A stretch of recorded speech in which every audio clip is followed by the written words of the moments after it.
defying kings since we threw the tea into the harbor in 1773. Yes. Socialist Liz Warren, Pocahontas, who wants to tax you and me and everybody else at about 90% so that she can have full control of the wealth of this country and disperse it as she sees fit. Liz Warren romanticizing the Boston Tea Party. That's how fake and ridiculous all of this is. What was that tax? About 1%? Liz Warren celebrating that, trying to identify with the Boston Tea Party. That's how fake it all was. Benny Johnson, host of the Benny Johnson Show, joins us now. Good to see you, Benny. Let's start with Liz and just the stupidity of this weekend. Yes, so we have a new term on my show, Rob, which we are going to coin tonight, and I hope that your audience appreciates it. It's called Grand Tifa. We think that that's the major makeup of the No Kings protest, because we noticed something pretty remarkable, and it was also noticeable there at the rally in Boston, for instance. The local news reporters are saying, wait a second, like, this is clearly not a movement of young people. These people are Q-tips. This is very, very old, what's been happening here. And my theory is this, Rob, which is that nursing homes, which are filled with people who romanticize the 1960s and 70s and the Marxist revolutions of those days, they need something to do for activity hour.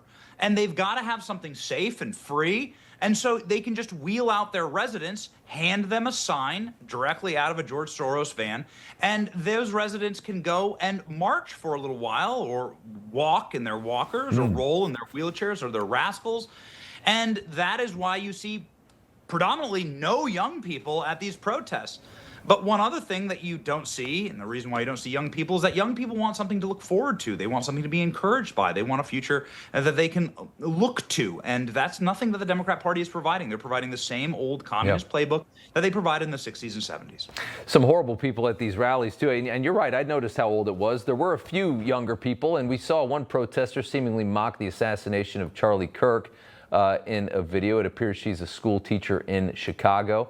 The video right here. I mean, just what an awful person, and in every definition of the word awful, you could say right now that that's one of them. Others outright threatening the lives of cabinet members. Take a listen to this. Who are you gonna kill? Nazis. Who do you define as a Nazi? What do you mean? It's pretty. In this context, who's a Nazi? Stephen Miller's a Nazi. So you're gonna kill Stephen Miller? If I had the chance, yeah, I would. I don't know if that's something I'd say on camera, bro.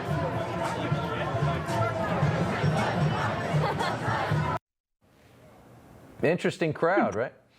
Good question for you, Rob, which is, this is, by the way, something that was repeated by Stephen Miller, something that was repeated by Robert De Niro on MSNBC this weekend, is that Stephen Miller, Jewish Stephen Miller, with his Jewish family and beautiful Jewish children, that he's a Nazi somehow. Is that anti-Semitic? I don't understand it. Somebody's going to have to explain that to me. That individual says they want to kill Stephen Miller because he's a Nazi. Somebody's going to have to explain. Somebody please make it make sense.